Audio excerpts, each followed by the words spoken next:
Olá, sejam todos muito bem-vindos e bem-vindas. Estamos mais uma vez reunidos aqui para o estudo do Evangelho, o Evangelho de Mateus, sempre relacionando com os conhecimentos da doutrina espírita.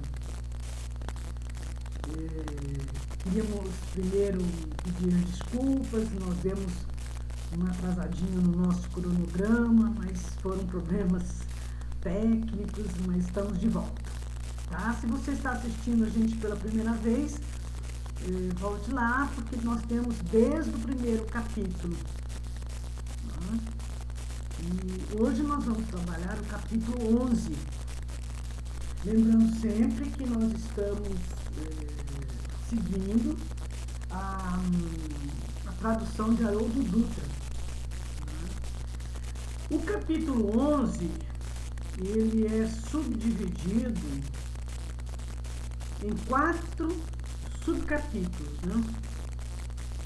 O primeiro subcapítulo, ele é uma finalização do capítulo 10, onde Mateus fala da recepção. É só um versículo, é uma frase só que termina o capítulo 10. Aí depois nós vamos ver um subcapítulo do versículo 2 ao versículo 19, intitulado Indagação de João Batista e Testemunho de Jesus a seu respeito. O outro subcapítulo é o Julgamento das Cidades do Lago, que é versículo 20 até o versículo 24. E o quarto subcapítulo é Descanso para a Alma, versículo 25 a 30. Esse subcapítulo do João Batista, nós já comentamos alguma coisa no capítulo anterior, não é? Essa parte do capítulo 2, versículo 2 a 19, do capítulo 11, ele faz uma referência a João Batista, né? João Batista ouve falar, ele está na prisão, ele ouve falar de Jesus, ele manda os seus discípulos para averiguar, né? E os discípulos de João Batista, lógico, né? Testemunham a favor de Jesus, que ele era realmente o Messias, né? E Jesus faz um discurso depois que os discípulos de João voltam, né? E no versículo 11, Jesus fala: entre os nascidos de mulheres não se levantou ninguém maior que João Batista. No versículo 14, ele diz: e se quiserdes aceitar, ele, João Batista, é o Elias que há de vir. Que nós já comentamos isso, né, que é uma prova irrefutável do princípio da reencarnação, né? Não há aqui metáfora, não há nada, né? E mais tarde também Mateus vai dar outra passagem falando exatamente também sobre isso, né? Poderia ser João Batista ressuscitado, Elias ressuscitado? Não, porque todo mundo conheceu o João Batista, todo mundo viu o João Batista pequeno crescer, quer dizer, não é a ressurreição de Elias, né? É, na verdade, a reencarnação de Elias. João Batista era a reencarnação de Elias. Mas não é bem sobre isso que a gente gostaria de falar, porque nós já falamos isso em vídeos anteriores. Eu vou dar destaque nesse capítulo ao descanso para a alma. Eu acho que isso é muito oportuno, né? É uma passagem lindíssima e é uma passagem que também Allan Kardec faz referência no Evangelho segundo o Espiritismo. Então, esse subcapítulo, Descanso para a Alma, ele está no versículo 25 a 30. No versículo 28, Jesus diz, segundo Mateus: vinde a mim todos os cansados e sobrecarregados, e eu vos darei descanso. No versículo 29, ele continua: tomai sobre vós o meu jugo e aprendei de mim, porque sou brando e humilde de coração, e encontrareis descanso para as vossas almas. No versículo 30, Jesus diz: pois o meu jugo é suave e o meu fardo é leve. Isso é lindo, né? Isso é muito consolador, né? Agora, a pessoa que só crê no material, né, não crê no mundo espiritual, fica difícil ela entender e ela se posicionar diante das aflições, né? Nós que acreditamos que a vida continua, né, que o espírito pré-existe e existe pós-vida material, nós temos um conforto muito grande, né? No Evangelho segundo o Espiritismo, tem um capítulo, que esse capítulo é lindíssimo, eu convido vocês a lerem, inclusive as mensagens no final do capítulo vêm assinadas, são 3, vêm assinadas pelo Espírito de Verdade, e são lindas. Então, nesse capítulo, o Cristo Consolador, nas instruções dos Espíritos, a gente vai ver essas 3 mensagens. Mas eu quero citar, no começo do capítulo, o título é O Jugo Leve, que é justamente essa passagem de Jesus, né? E Allan Kardec, ele coloca, nós lembramos sempre, né, o Evangelho segundo o Espiritismo tem 3 partes. A primeira parte é a parte do Evangelho, do Novo Testamento, né? Depois vem as considerações de Allan Kardec e depois ele junta mensagens psicografadas, né? Então, isso fala do Allan Kardec. Todos os sofrimentos, misérias, decepções, dores físicas, perda de entes amados, encontram consolação na fé no futuro, na confiança na justiça de Deus, que o Cristo veio ensinar aos homens.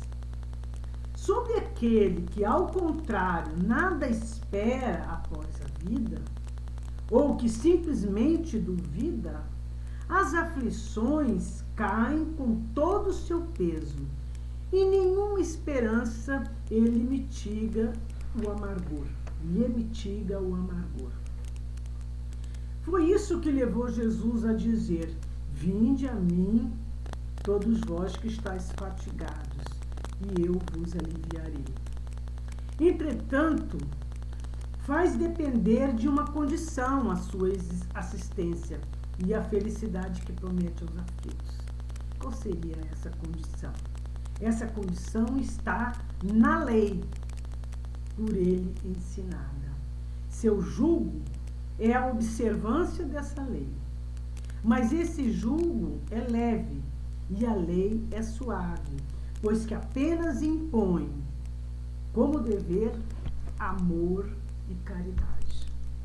Olha que lindo, né? Então, a lei maior que Cristo veio trazer é a lei do amor, né?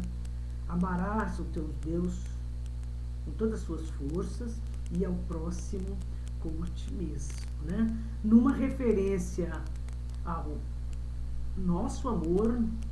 A nossa capacidade de amar e o amor ao outro. Se nós não nos amamos, fica difícil, porque amaremos o próximo na medida em que nos amamos, né? E esse amor ao próximo e amor a nós mesmos, né, está muito relacionado ao nosso autoconhecimento, né? A nós nos conhecermos profundamente, as nossas possibilidades, os nossos limites, e trabalhar esses limites, né, para superar esses limites, trabalhando, alargando a nossa capacidade de amar, né? Então, a única condição, né, que Jesus nos coloca como dever é o amor e a caridade. Tá? Lá na frente a gente vai ver uma das mensagens psicografadas que está escrito assim, é uma mensagem psicografada, vem Espírito de Verdade, Paris, 1861, um trecho. Em verdade vos digo, os que carregam seus fardos e assistem os seus irmãos são bem amados meus. Instruí-vos na preciosa doutrina que dissipa o erro das revoltas e vos mostra o sublime objetivo da aprovação humana.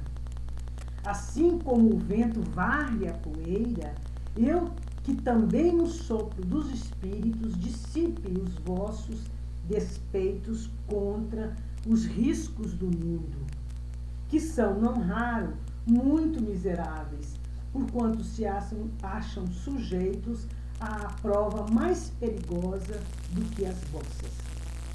Estou convosco, e o meu apóstolo vos instrui. Bebei na fonte viva do amor e preparai-vos, cativos da vida, a lançar-vos um dia, livres e alegres, no seio daquele que vos criou fracos e para vos tornar perfectíveis, e que quer modeleis vós mesmos a vossa maleável argila, a fim de serdes os artífices da vossa imortalidade. E olha que coisa linda, né? O Espírito de Verdade vem nos conclamar, né? A que nós construamos a nossa essência mesmo, né? Deus cria a todos simples e ignorantes. À medida em que nós vamos reencarnando, nós vamos adentrando no mundo material e que usamos do nosso livre-arbítrio como para as escolhas que nós vamos fazer, nós estamos construindo, né? Construindo a nossa vida e nossa vida futura. As nossas preocupações, os nossos fardos, as nossas aflições, se nós observarmos, ela pode ter origem numa reencarnação anterior, né? E aí a gente vê, né, as doenças kármicas, as pessoas que já nascem com certa doença, né? Isso são karmas, né? Por que Deus ia criar uma pessoa, né? Uns bons, uns sãos e outros doentes, né? Isso está contra a justiça de Deus, né? Deus cria todos simples e ignorantes, né? E todas as nossas situações são frutos das nossas escolhas, né? E também não só de outras reencarnações, mas escolhas que estamos fazendo hoje, né? Então a doutrina espírita, ela é consoladora porque ela nos esclarece o motivo das nossas aflições, né? Por isso que nós acreditamos, né, que nós estamos sempre construindo. Quer dizer, hoje eu vivo algumas situações decorrentes de escolhas de vidas anteriores, mas eu sei que nesta vida eu posso mudar. Nesta vida eu posso fazer diferente. E se eu faço diferente nesta vida, eu estou construindo uma vida feliz futuramente, né? Então, a doutrina espírita é o consolador prometido por Jesus, né? A doutrina nos esclarece que os motivos das nossas aflições, né? Vinde a mim todos os cansados e sobrecarregados, e eu vos darei alívio, né? Então, nesses momentos de tanta dor, de tanto sofrimento, de tanta dúvida, né, que nós estamos passando, né, nós temos que buscar Jesus. Né? Jesus é o nosso consolo, é o nosso guia, é o nosso modelo, é o médico das nossas almas. Né? E nós falamos, né, em capítulos anteriores sobre as curas de Jesus, né? E até apresentamos um texto muito bonito de Emmanuel que diz, né, que na verdade são as curas morais. Né? Existe atualmente muita gente doente, né, da mente, do espírito hoje, né? E que nós encontramos a cura em Jesus. Né? Encontramos a solução para os nossos problemas, para as nossas aflições, na lei do amor. Né? Amando a Deus sobre todas as coisas, e quem ama confia, então eu me coloco, né, nas mãos de Deus, porque sei que Ele quer o melhor para mim. Né? Eu amo a Deus sobre todas as coisas e amar o meu próximo como a mim mesmo. Né? A mim mesmo. Então, esse é o nosso convite de hoje, para que nós busquemos Jesus nas nossas aflições, na certeza que Deus quer o melhor para nós e que tudo que acontece na nossa vida tem um motivo, e esse motivo está em nós mesmos. Vamos parar, né, de ficar procurando culpados.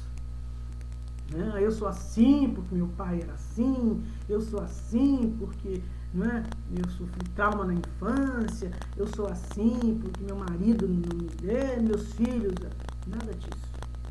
Né? Todos nós temos condições de dirigir a nossa vida. Todos nós temos condições de construir uma vida feliz, próspera, abençoada. Mas para isso nós temos que nos recorrer a Jesus. Nós temos que nos apegar a Jesus. Ele nos dará o consolo, Ele dará o descanso, não é? E nós poderemos seguir em frente. Né? As aflições são normais, né, no mundo de provas e expiações. Né?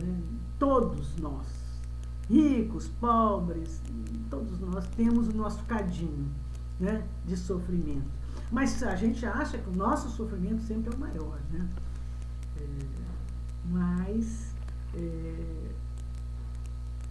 Com Jesus, esse fardo fica leve, né? O jugo é suave.